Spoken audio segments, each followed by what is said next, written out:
मी पहिले विचारतो की बाबा वरणबट्टी आहे का? वरणबट्टी असलं तर मी जातो, नाही तर मी सहसा नाही जातो. पण ते तुम्ही शोधून खाल्लंय आधी, असं कधी केलंय का? काजू बदाम का?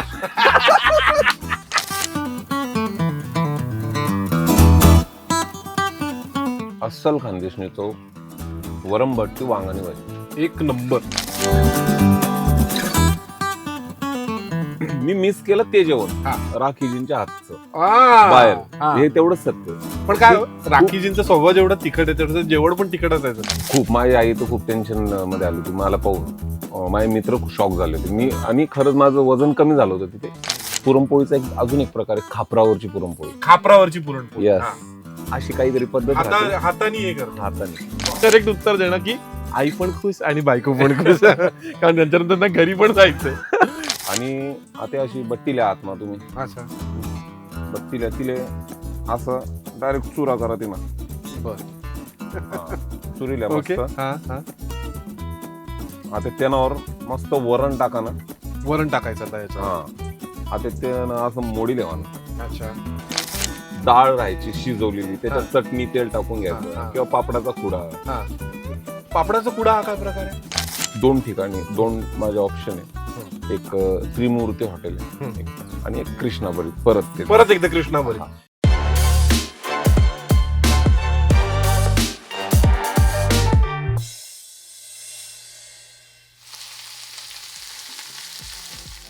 असं म्हणतात प्रत्येक गोष्टीचं ना एक महत्व असतं, ते त्या पद्धतीनेच त्या गोष्टी केल्या तर त्याचं नाविन्य, त्याचा गोडवा असतो.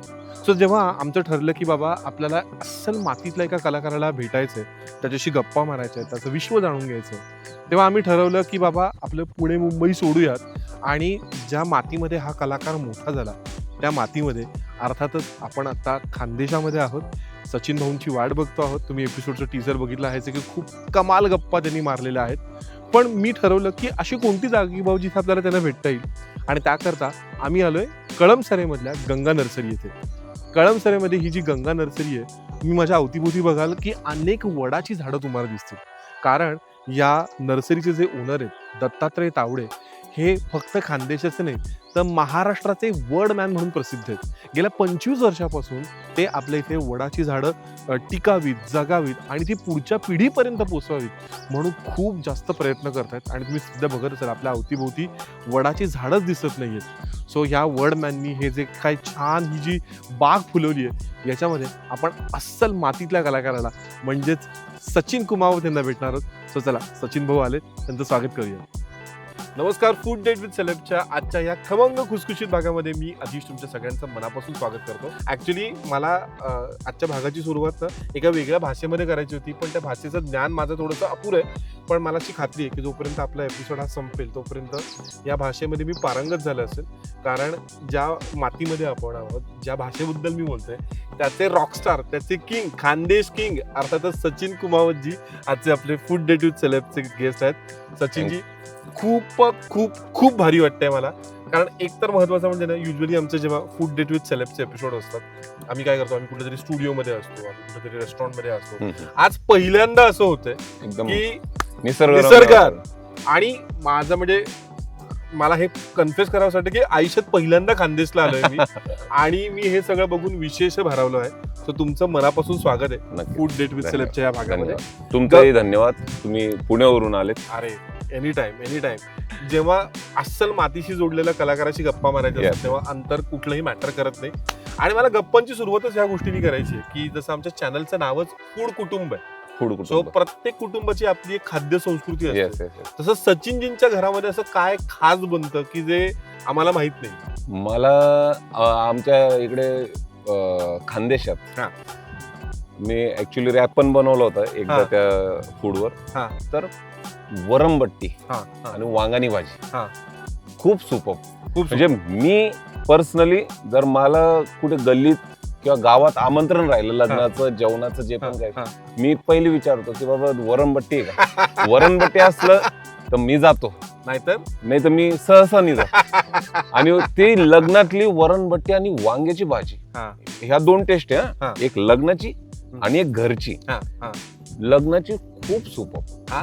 वांग्याची भाजी खूप, म्हणजे मला नाही वाटत तुम्ही एकदा त्याच्यावर सॅटिस्फाय होशाल. 3-4 दार तरी घेशाल ती वांगी. घेणार ना? यस. पण काय वाटतं सचिनजी, अजूनही खानदेश मधले असे कोणते फूड आयटम आहेत की जे महाराष्ट्र सोडत जगासमोर आलेलेच नाहीत आणि आज या निमित्ताने आपण ते सगळ्यांसमोर आणू शकतो? नक्कीच. मला असं वाटतं आमची इकडची शेवभाजी पण खूप फेमस. हा. आता मी महाराष्ट्र फिरतो, हा. काही कामानिमित्त, काही शूटिंग निमित्त, हा. तर बऱ्याच ठिकाणी मला शेवभाजी भेटत नाही. हा, हा, हा. बरोबर. हा. भेटली तर ती ह्या चवीची नाही. हा, हा, हा. आमच्याकडचे जे मसाले आहेत, हम्म. जे काही करण्याची टेक्निक आहे, हम्म. ती खूप भारी. हम्म. आणि मला असं वाटतं की काही बाहेरच्या लोकांनी, म्हणजे खानदेशच्या व्यतिरिक्त जे लोक हॉटेल चालक आहे हा. किंवा त्यांचे जे Cook आहे, आचारी हा, कुक आहे, हा. या लोकांनी एकदा इकडे येऊन ते शिकून घ्या. शिकून घ्यायला पाहिजे. म्हणजे अदर लोकांनाही खानदेशाच्या शेवभाजीची चव कळेल. हा, हा. बरोबर. खानदेशातच ती भेटते, पण अदर ठिकाणी ती भेटेल. हम्म. आणि जसं आता आपण साऊथ इंडियाचं फूड आपण इकडे एकदम आवडीनं खातो. बरोबर. तसं जर लोकांना हे दिलं तर ते लोकांना समजेल की अरे हे असं आहे का. हा, हा. दूधवाली शेवभाजी, दूधवाली शेव. यस. बर. आपली काळ्या मसाल्याची शेवभाजी, शेवगा आहे, हा. काळ्या मसाल्याचा शेवगा, हा. हे असे बरेच फूड आहे की ते आले पाहिजे बाहेर. आले पाहिजे, अजून मोठ्या प्रमाणात यायला पाहिजे. ते अजून आम्हाला- अजून एक तुम्हाला सांगतो. हा. डाळ गंडोरी. डाळ गंडू. डाळ गंडोरी हा. ऐकलंय ना? नाही, कधीच नाही. नाही ऐकलं. हे फक्त खानदेशातच भेटतं.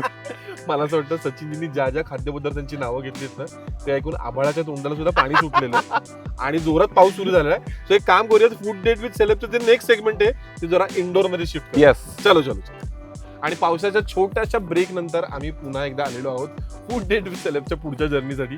ॲज यू कॅन सी, आपलं युजली सेगमेंट असतं की फटाफट शॉट्स आपण घेतो, पण सचिन भाऊ आहेत आणि आम्ही रस प्यायला नाही आलो, तो बहुत नाइंसाफी होगी.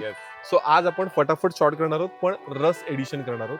मी तुम्हाला वेगवेगळे सिच्युएशन देणार आहे, त्या जर सिच्युएशन तुम्ही केल्या असतील तर तुम्हाला रसाचा शॉट हा प्यायचा आहे. पण त्याआधी मला तुम्हाला विचारायचं आहे की रस प्यायला ये म्हणलं माय, हे जे सगळ्या महाराष्ट्रात म्हणतो ना, आता एक व्हायरल झालेलं आहे, सेन्सेशन झालंय, हे गाणं सुचण्यामागची गोष्ट काय? जेव्हा मी गाणं केलं त्याच्या एक 5-7 दिवस पहिले ज्या गाण्यात रिअल कॅरेक्टर आपण घेतलंय मोगराताई, त्यांचा तो एका सरसवंतीवर तर त्या बोलत होत्या रील मध्ये, तो की रस प्यायलाय म्हणलं माय वगैरे असं ते डोक्यात क्लिक झालं. मला सडनली लिरिक्स डोक्यात आले की जर मोगराताई सांगतोय रस प्यायला, जानोडी समानावरले जीव हाय, उन्हात माले घेऊन जाय, मनी मोगर माले काय सांग समाय, रस प्यायला ये म्हणलं माय, रस प्यायला. सडनली डोक्यात आलं हे लिरिक्स ऍज इट इज, आणि as it is composition as it. मग मी म्हटलं यार गाणं करू आपण. मी गाणं लिहिलं पूर्ण, मोगराताईच्या वर्णनांवर गाणं लिहिलं की ते केस अशी उडवते, परत हॉटेलात पाणीपुरी खायला तिला आवडते, ह्या सगळ्या काही गोष्टी मी त्याच्यात ऍड केल्या. आणि मोगराताईला कॉन्टॅक्ट केला, तो कॉन्टॅक्ट भेटला. ताई बोलली, त्या पहिले सुरुवातीला नाही म्हणत होते की बाबा मी केलं नाहीये पहिले, म्हटलं ताई तुम्ही या, आपण करू. आणि असं मनात काहीच नका की बाबा शूटिंग वगैरे या सगळ्या गोष्टी आपण करू. आणि त्या केलं. आलिशाताई त्यांच्या गुरु, आणि त्यांनी म्हणजे आम्ही सगळे मिळून ह्या सगळ्या शूटिंग, त्यांचे डायलॉग्स रेकॉर्ड असतील, ह्या सगळ्या गोष्टी केल्या आणि गाणं अपलोड झालं. ते अक्षरशः सुरुवातीच्या 8-10 दिवसात ते फाटलं. म्हणजे रोज 7-8 लाख म्हणजे काहीतरी महिनाभरात ते 20-22 मिलियन पर्यंत गेलो होतो. हो, तेवढं उन्हाळ्याच्या पिरियडच्या याच्यामध्ये, कारण ते टायमिंग अगदी त्याला जुळून आलं. हा. आणि मला सगळ्यात छान काय वाटलं, तुम्ही या शूटिंगचा तुमचा एक BTS बघितला होता, ज्या पद्धतीने तुम्ही त्या मोगराताईंना सांगत होतात म्हणजे ते कुठेही त्यांना बॉदरेशन येणार नाही, त्यांना टेन्शन येणार नाही, या सगळ्या पद्धतीने तुम्ही हे केलं होतं. आणि आता बिग बॉस नंतर त्याचं 2.0 व्हर्जन निघालं, त्याच्या मागची काय गोष्ट आहे? त्याचं ऍक्च्युली आम्ही बिग बॉसच्या घरात असताना करण असेल, रोशन असेल किंवा रुचिता, आम्ही चर्चा करायचो असं फावल्या वेळेत की बाबा बाहेर गेल्यावर हे करू ते करू. आणि मी जसं करण बाहेर आला, रोशन आला, मी आलो, म्हटलं चला. मग बिग बॉस चालू असतानाच आम्ही करणवरचं जे गाणं आहे ते केलं शूट. आणि त्याच्यानंतर मग परत की बाबा आता काहीतरी चांगलं कंटेंट करू, चला रस प्यायला 2 करू. मग मी रुचिताला बोललो, म्हटलं रुचिता मला घरातच बोलली, दादा माझ्यासोबत एक गाणं करायचंय बाहेर आलं. म्हटलं करू, आणि म्हटलं ह्या कॅरेक्टरसाठी परफेक्ट राहील, कारण ते डान्सर खूप सुंदर आहे, बरोबर, ऍक्टर पण खूप चांगली आहे. तर म्हटलं चला आता मग हिच्या पर्सनॅलिटीला सूट होईल ह्या लिरिक्स. पण त्या लिरिक्सचा मी वेगळा अभ्यास केला. हा, जानूड्या माझ्या सोनुड्या तुला प्रपोज करायचा हाय, तुला प्रपोज करायचा हाय, पण रस्त्याला ये म्हणलं माय. क्या बात आहे, क्या बात आहे. सो चला, आता रसाचा विषय निघालेला आहेच आहे, आपले रसाचे शॉर्ट्स देखील रेडी आहे.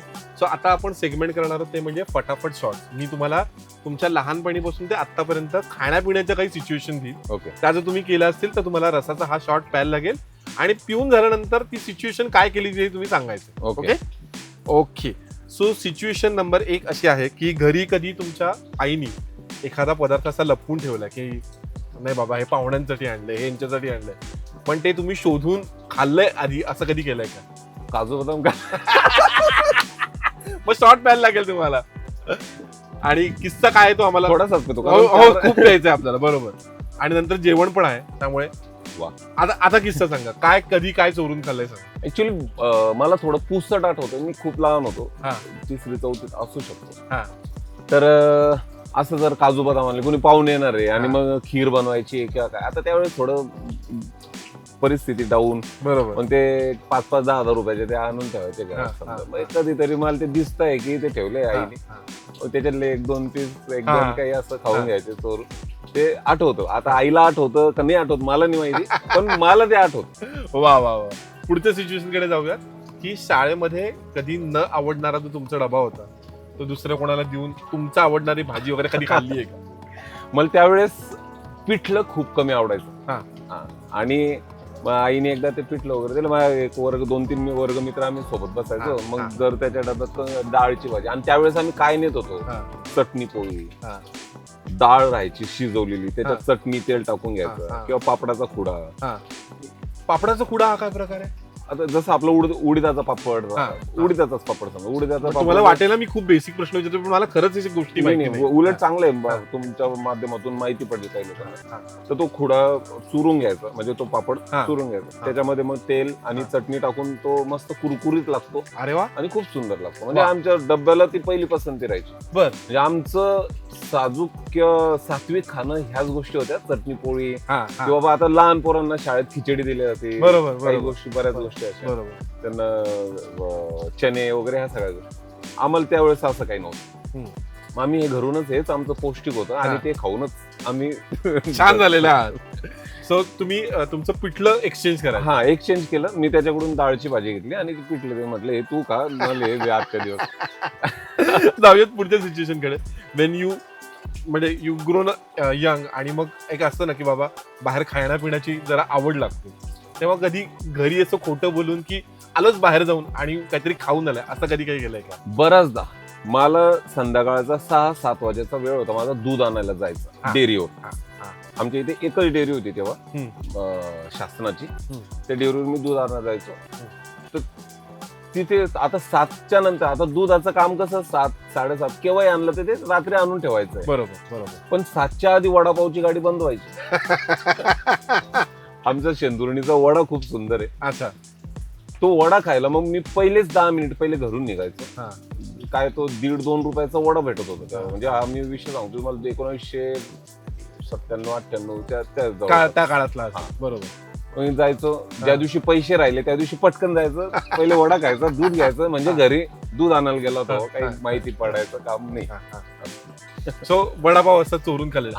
अजून असे काय शेंदुर्णीचे काय खास स्पेसिफिक आयटम आहेत की जे सचिन भाऊंना अगदी त्यावेळेपासून प्रिय आहे? मग वडापाव आमच्या इथला, आणि आता आमच्याकडची भजी जिलेबी. भजी आणि जिलेबी, दोघं. हे पण खूप सुंदर भेटतं.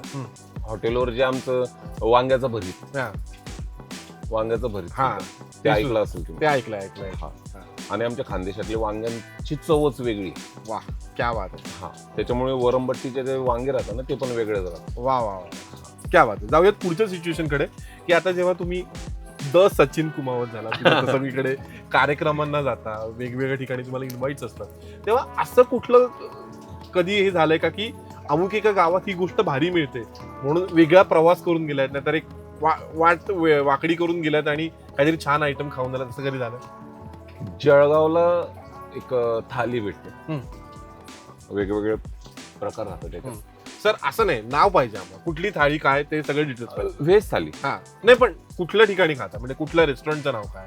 ओके, आता ते बरेच दिवस झाले मी तिथे गेलो नाही आता तरी एवढ्या काही दिवसांमध्ये, त्याच्यामुळे आर्य निवास म्हणून तिथे एक आहे. आता एक भोज, प्रीती भोज म्हणून असं काय, प्रीती भोज म्हणून, हा ते आहे.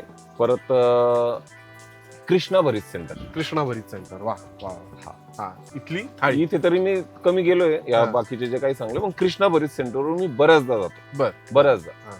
आणि तिथली शेवभाजी, तिथलं भरीत, हे दोन जास्त फेवरेट. अच्छा, शेवभाजी आणि भरीत. आणि मी हॉटेलमध्ये गेल्यावर खातो काय, मला दाल फ्राय, शेवभाजी वगैरे ह्या सगळ्या गोष्टी म्हणजे ज्या पहिल्यापासून खात आलोय त्याच गोष्टी मला जास्त आवडतात व्हेज मध्ये. बरोबर. तर मी जळगावला कृष्णा भरीत सेंटरवर मी बऱ्याच जातो, हक्कानी जातो. हो. ओके, पुढची सिच्युएशन अशी आहे की एखाद्या वेळेला कुठल्या कार्यक्रमाला गेलात आणि एखादा न आवडणारा पदार्थ एखादा फॅननी किंवा कोणी तुम्हाला खायला घातलाय का? न आवडणार म्हणजे मला जास्त गोड नाही आवडत. अच्छा.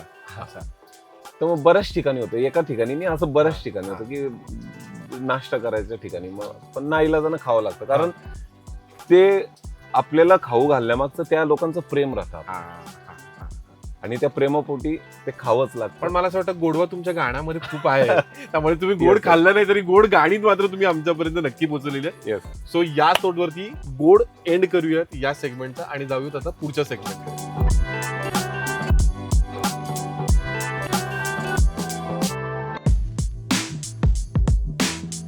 सो सचिन भाऊ आलेले आहेत, ते म्हणजे खास खानदेशी मेनू घेऊन. सो सचिन भाऊ, हे काय काय आयटम आहेत आणि कसं खायचं ते सांगा. आता हाई बट्टीशे म्हणजे आयराणी मग बट्टी किंवा असं बट्टीच बोलत. हाई बट्टीशे, हाई घोटेल वांगानी भाजीशे, घोटीसन म्हणजे वांगणा असं तुकडा जरी सण असं मस्त घोटीसन थाळी अशी वांगणी भाजी. ये ना मग दोन प्रकार राहतात, एक आहे घोटेल वांगणी भाजी आणि एक तुकडा एक वांगणी भाजी राहते. ती लाल मिरची रास, ही हिरवा मिरची नाही. अच्छा. आणि आता अशी बट्टील्या आत्मा तुम्ही, अच्छा, बट्टील्या तिले असं डायरेक्ट चुरा करा ती ना. बघा बरोबर करतोय ना, एक नंबर. चुरील्या मस्त. आता त्यानावर मस्त वरण टाका ना, वरण टाकायचं आता याच्यावर. आता वरण टाकणं, आता ते असं मोडी लेवाना. अच्छा, ओके. मग हाय मस्त पैकी डायरेक्ट खायचं, बाईट लेवाना. मग आता वांगणी भाजी, नंतर ते ना स्पेशल घास लेवाना.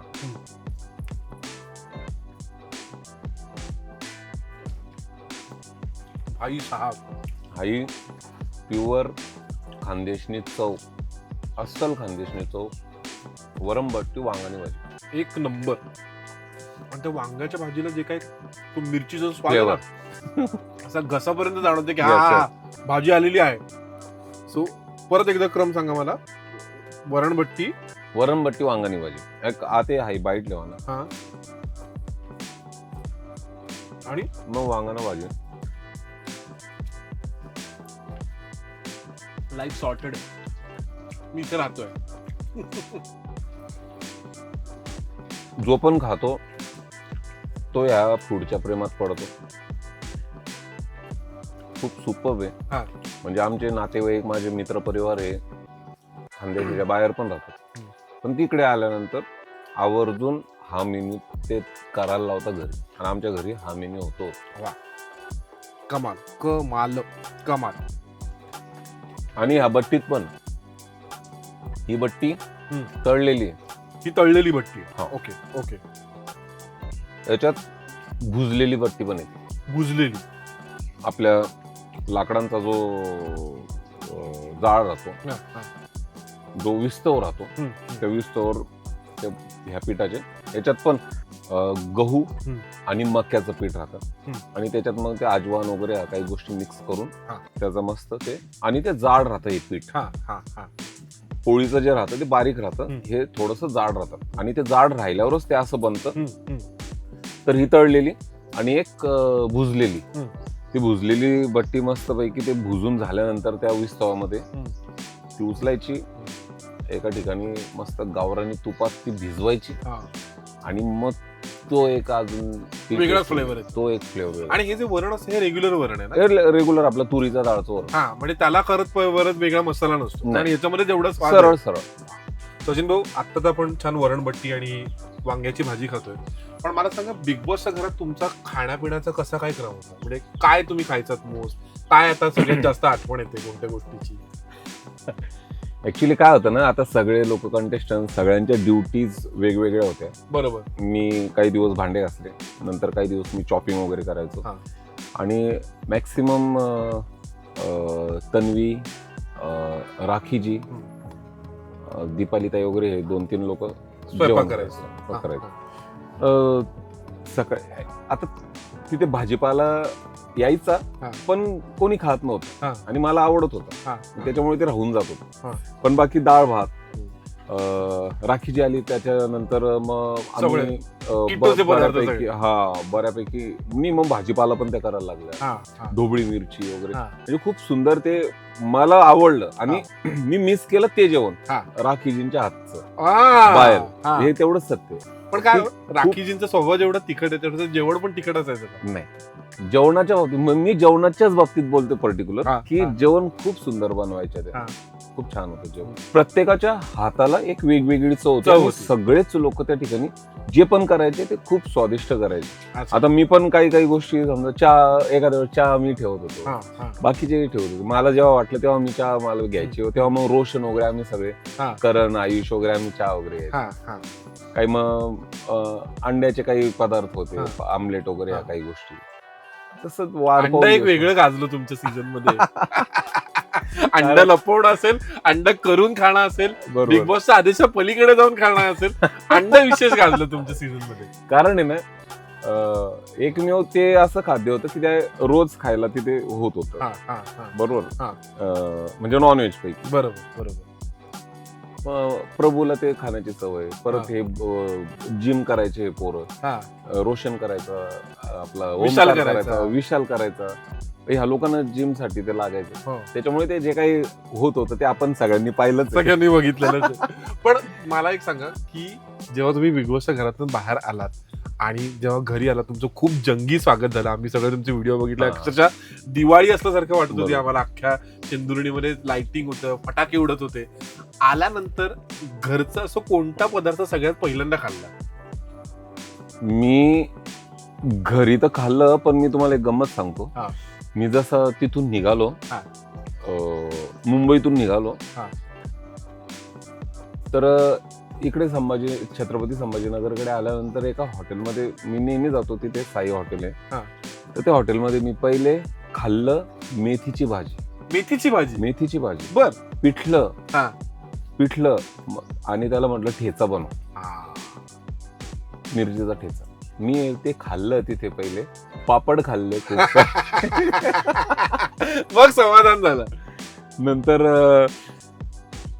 बऱ्याच असे, मग घरी आल्यानंतर मग माझ्या मिसेसनी, आरतीने, माझ्या आईने वगैरे जे काही मला रेग्युलर आवडतं, मग वरणबट्टी, हे जरा 4-5 दिवस मग ते खाण्यापिण्यात गेले. कारण एक काही गोष्टी घरच्याच राहतात. पण घरच्यांची आल्यानंतर पहिली रिॲक्शन होती का, किती वाढलाच लेकरा? खूप. माझी आई तर खूप टेन्शन मध्ये आली होती मला पाहून. माझे मित्र शॉक झाले होते. आणि खरंच माझं वजन कमी झालं होतं तिथे. ऍक्च्युली आता ते प्रत्येकासोबत होतं, मला तरी असं वाटतं, कारण आपल्याला तिथे ऊन नाही भेटत. काही गोष्टींची आहे, वातावरण खूप सुंदर राहतं बिग बॉसच्या. बरोबर. पण मग तरी अशा काही गोष्टी राहतात की ते आणि तुमचं काय सारख्या ऍक्टिव्हिटीज वगैरे. आणि जेवण तिथे वेळ समजत नाही, त्याच्यामुळे जेवणाचा पण तो एक, की बाबा आपलं दुपारचं 1 वाजेचं जेवण का रात्रीचं 8 वाजेचं जेवण. मी बाहेर येऊन पाहिलं की आम्ही रात्री 1-2 वाजता जेवलोय. अरे बापरे. म्हणजे ते आता बघितल्यानंतर कळलं की अरे रात्री 1 वाजले आणि 2 वाजले. पण मला सांगा की जसं आता बिग बॉसच्या घरामध्ये असं सगळं फुल स्ट्रेसफुल वातावरण असतं आणि आपलं प्रत्येकाचं एक स्ट्रेस फूड असतं. जसा आता आमचा जो कॅमेरावरती मुरारी, जो तुमच्याच गावचा आहे, तो सांगतो की मला स्ट्रेस आला की मी खातो आणि झोपून घेतो. तसं जेव्हा सचिन भाऊंना स्ट्रेस येतो, सचिन भाऊ काय खातात? मी ना त्यावेळेस तिथे फळ पण भरपूर राहायचं. मला थोडंसं असं ट्रेस वाटतोय किंवा थोडं करमत नाहीये, हा. तर मग त्यावेळेस मी सफरचंद ऍपल वगैरे खायचो आणि त्याच्याने मला एक वेगळं एनर्जेटिक ते वाटायचं. नंतर मग माइंडली पण मी फ्री व्हायचं. म्हणजे मला Fresh त्या व्हायचं. फळांनी खूप सारा फायदा होतो, हा. हे तिथेही मला तिथं कळलं. नाही पण ओव्हरऑल रेग्युलर लाईफ मध्ये तुमचं काय स्ट्रेस बस्टर फूड काय? चहा. चहा. सो मला सांगा की आज आपण शेंदुर्णी भागात आहोत, इथे जळगाव, कुठे चहा सगळ्यात भारी मिळतो आणि काय वेगळा एक? शेंदुर्णीमध्ये आमच्या इथे एक माझाच मित्र आहे काळे, अर्जुन काळे, सुनील काळे, दोघं भाऊ आहेत. तिथे खूप छान चहा भेटतो. अजून परत एक मार्केट कमिटीकडे आहे, तिथे मस्त इलायची फ्लेवरवाला चहा भेटतो. वा वा वा. ह्या काळ्यांकडे मसाला फ्लेवरवाला भेटतो. आणि माझ्या ऑफिस जिकडे तिकडे पण खूप छान बनवतो दीपक गुरव म्हणून. पाऊस सुरू झालेला आहे त्यामुळे आता जेवण झालं की चहा घ्यायला आम्ही Yes, सचिन भाऊंच्या ऑफिस वरती जातो, हे ठरलेलं आहे आमचं. आणि मग तिथे आम्ही सगळ्या प्रकारचे चहा मागवूच. पण आता एक काम करूयात, जर आपण हे सेगमेंट आपण जेवण आमचं झालेलं आहे Yes. ते थोडंसं क्लीन करूयात आणि मग जाऊयात आपल्या पुढच्या सेगमेंटकडे. आणि बघता बघता गप्पांच्या शेवटच्या सेगमेंटकडे आपण आलेलो आहोत. आई शपथ सांगतोय, वरणबट्टी आणि वांग्याची भाजी इथपर्यंत आलेली आहे. मी वाट बघतो आहे की कधी हा इंटरव्ह्यू होतोय आणि आम्ही ह्याच खाट्यावरती इथे छान ताणून देतोय. नंतर मग सचिन भाऊंकडे चहा प्यायला जायचं आमचं ठरलेलं आहे. पण जाण्याच्या आधी तुमच्यासोबत एक शेवटचं सेगमेंट खेळणार आहे, ज्याचं नाव आहे फूडचं कोड. म्हणजे मी तुम्हाला वेगवेगळ्या खाद्यपदार्थांची कोडी सांगेन आणि ते खाद्यपदार्थ कोणता आहे हा तुम्ही ओळखायचा आहे आणि आपल्या खानदेशामध्ये ते कुठं भारी मिळतं हे नाव आणि ठिकाणासह सांगायचं आहे. कारण आमचे सगळे व्ह्युअर्स व्हिडिओ पॉज करून गुगल करून त्या लोकेशनमध्ये जाऊन सगळे हे खातात. सो पहिलं गोष्ट तुम्हाला सांगतो, 3 क्लू देतोय एका खाद्यपदार्थांचे. हा एक गोड पदार्थ आहे. ओके. क्लू नंबर 2 म्हणजे हा कधी गुळाबरोबर बनतो तर कधी साखरेबरोबर बनतो. आणि क्लू नंबर 3 म्हणजे खानदेशात ही जी गोष्ट आहे ना, ही एका विशिष्ट फळाच्या रसासोबत खाल्ली जाते. कशाबद्दल बोलतो? ओके. पुरणपोळी. आणि आमच्या खानदेशात अजून एक पुरणपोळीचा अजून एक प्रकार आहे, खापरावरची पुरणपोळी. खापरावरची पुरणपोळी. अशी काहीतरी पद्धत हाताने हे करतो. हाताने. वा. आणि त्या हातानेच तो असा मस्त पातळ होतो आणि गोलाकार होतो आणि त्याच्यावर तो शेकला जातो. त्याची चव एक नंबर. पुरणपोळीचा मांडा एक नंबर. पण नुसतं असं नाही सांगायचं, कुठे भारी मिळते ते आम्हाला सांगा. भारी आपल्या घरी. तुमच्या घरी आता आम्हाला एक लिस्टच काढायला लागेल की काय काय. सुरुवात चहापासून करायची आणि शेवट पुरणपोळीपर्यंत करायचा. सो पण घरी असताना कोण भारी करतं, आई की बाई? हा मेन पेच प्रसंग आहे की आता कोणाची बाजू घेते. मी खरं म्हटलं तर आईपासूनच ती शिकली. एक महत्वाचा विषय. तर दोघंही त्या चांगल्या. बात आहे. याला म्हणतात ना, जसं असं पॉलिटिकली करेक्ट उत्तर देणं की आई पण खुश आणि बायको पण खुश. कारण नंतर त्यांना घरी पण जायचंय. जाऊयात पुढच्या खाद्यपदार्थाकडे. आता ही जी गोष्ट आहे ना, ही एक भाजी आहे बरं. या भाजीला काटे असतात. क्लू नंबर 2 म्हणजे या भाजीवर ना एक रंगाचं पण नाव आहे. आणि क्लू नंबर 3 म्हणजे ही गोष्ट आपण भाजून सुद्धा खाऊ शकतो आणि याची भाजी करून सुद्धा खाऊ शकतो. वांग. या बात आहे, वांग. कारण ह्या आमच्या कनेक्टेड निगडीत ह्या सगळ्या काही. सो कुठे आपल्याला वांग्याची भाजी कुठं भारी मिळते? मला वांग्याचं भाजी तर लग्नातच भारी भेटते.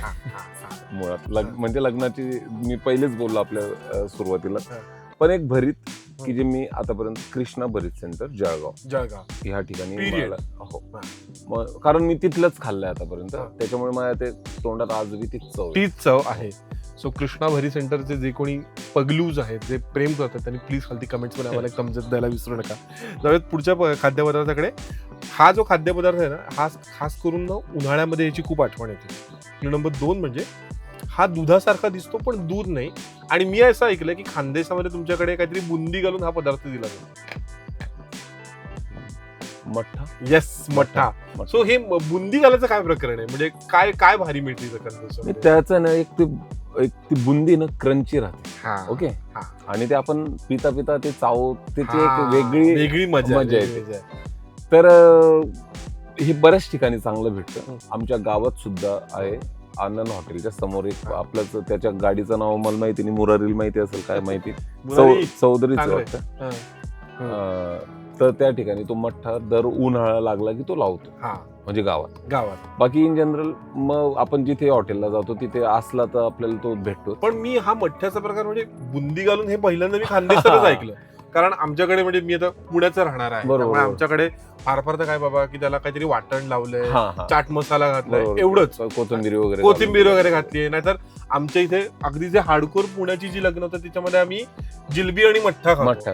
पण मठ्ठ्यामध्ये बुंदी हे प्रकरण मी पहिल्यांदा हो, ते इकडे मी जिथे पेतो ना, हा. उन्हाळा लागल्यानंतर तो पोरगा आपल्याच माझ्या ऑफिसच्याच बाजूला राहतो.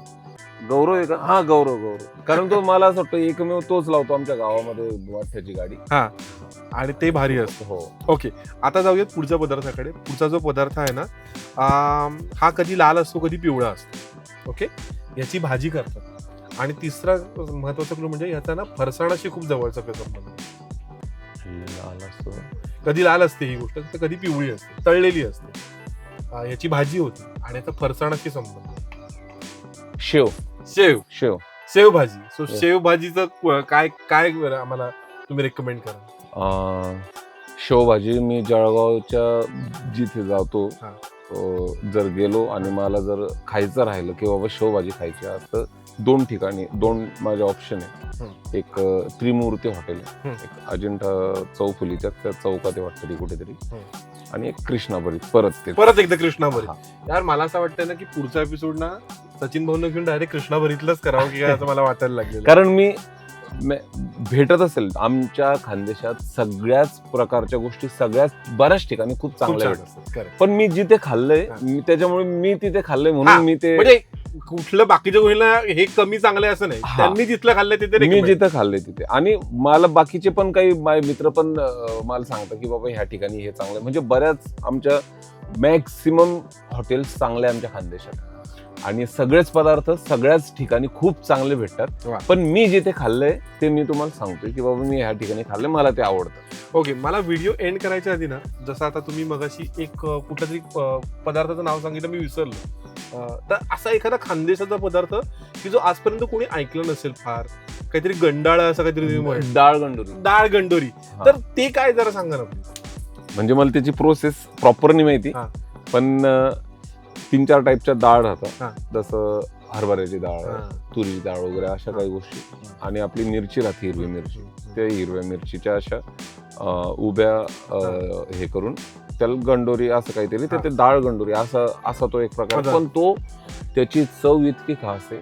आणि हा पदार्थ जास्त जळगावच्या त्या भागामध्ये, म्हणजे जळगाव, भुसावळ वगैरे ह्या भागामध्ये, आमच्या या काही भागामध्ये तो खूप खाल्ला जातो, आवडीनं खाल्ला जातो. वा वा, क्या बात. सो फूडचं कोडं हे जे आपलं सेगमेंट आहे हे तर झालेलं आहेच, गप्पा संपवायच्या आहेत. पण त्याआधी मला एक महत्त्वाच्या गोष्टीचं रिमाइंडर तुम्हाला द्यायचं आहे. सचिन भाऊंसोबत मी एक रॅपिड फायरचा राऊंड खेळलेला आहे, तो तुम्हाला आमच्या फूड कुटुंबाचं जे ऑफिशियल इंस्टाग्राम हँडल आहे त्याच्यावरती बघायला मिळणार आहे. सो जसं तुम्ही आता यूट्यूबला सबस्क्राईब केलं असेल तसं प्लीज इंस्टाग्रामवरती सुद्धा जाऊन आम्हाला सर्च करा आणि तिथे सचिन भाऊंनी ही जी काय रॅपिड अशी उत्तरं दिलेली आहेत, फुल ऑफ फायर, ती काय आहेत ती बघून घ्या. सो गप्पांचा खरोखरच एंड मला करावंसं वाटत नाहीये सचिन भाऊ, कारण आल्यापासून ना मला असं वाटलं नाही की मी कुठल्या तरी एका बाहेरच्या सेलिब्रिटीला भेटतोय, एक असा एक बिग बॉस गाजवून आलेला मिलियन्स व्ह्यूज मधला एक गायक आलाय. मला असं वाटलं की माझ्याच कुटुंबातला एक कोणीतरी छान एक आपुलकीचा माणूस मला भेटतोय आणि कोणताही फिल्टर न ठेवता तुम्ही बोललात हे मला खूप भारी वाटलं.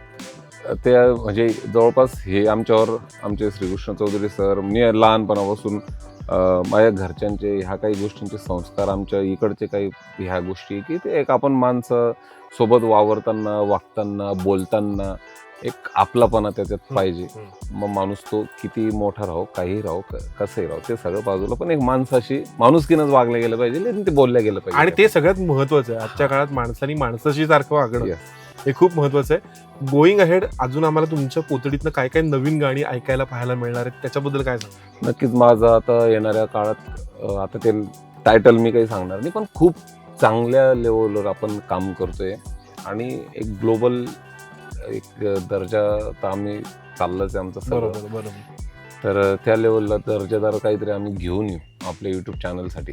आणि आता आपली जबाबदारी अजून वाढली, कारण आता जगभरातनं प्रेम येते. आता बिग बॉसच्या माध्यमातून किंवा आपले गाणे जसे जसे महाराष्ट्रात किंवा अदर ठिकाणी वाजले गेले, पाहिले गेले, ते व्ह्यूअर आपले भेटले, ते सबस्क्रायबर आपले झाले, तर मग या सगळ्या गोष्टीचा विचार करून आपल्याला एक चांगलं दर्जेदार, आता इथून पुढे मागचेही सगळेच दर्जेदार होते, पण एक नवीन नवीन आयडियाज, नवीन टेक्निक, ह्या ज्या काही गोष्टी हे आणू लवकरच समोर. वा वा वा. आणि त्या जेव्हा जेव्हा त्या गोष्टी येतील त्या आम्ही सुद्धा तुम्हाला एक आमच्याकडनं शाउटआउट असेलच, पण जाण्याच्या आधी आमच्याकडनं एक छोटीशी प्रेमाची भेट तुमच्यासाठी आणलेली आहे. आय होप तुम्हाला ती नक्की आवडेल. सगळ्यात पहिली आणि महत्त्वाची गोष्ट म्हणजे तुम्ही किती मातीशी कनेक्टेड आहात आम्हाला माहिती आहे, त्यामुळे तुम्हाला ही छान सुंदर अशी मातीची भांडी तुम्हाला पाठवली आहे. आपला पॉटरीडेन नावाचा ब्रँड आहे. एक मराठमोळी स्त्री आहे अर्चना देशपांडे म्हणून, त्या ह्या ब्रँड चालवतात आणि खूप सुंदर सिरॅमिकची भांडी असतात त्यांची. सो आय होप तुम्ही तुमच्या ऑफिसमध्ये किंवा कुठे जरी हे ठेवलं तरी तुम्हाला ते खूप छान वाटेल.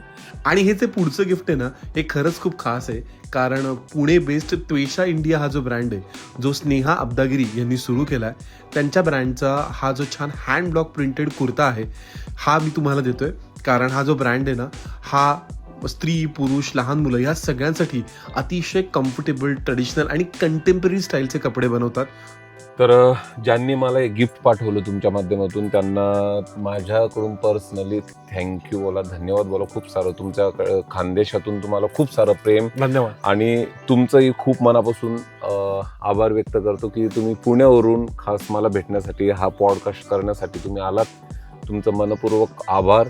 आणि आमचा पोरगा मुरारी, त्याच्यामुळे आपलं एक्झॅक्टली हे सगळं आज हा सगळा घाट जुळून आला. तर मित्रांनो, मी आपल्या सर्वांनाच विनंती करतो की दादा फूड कुटुंब या युट्यूब चॅनलवर ही माझ्या सगळ्यात अशा काही मुलाखती मागे आल्या आहे आणि पुढे येणार आहे.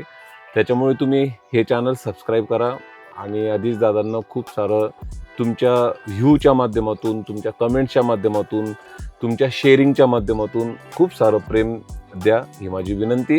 जय महाराष्ट्र, जय खानदेश.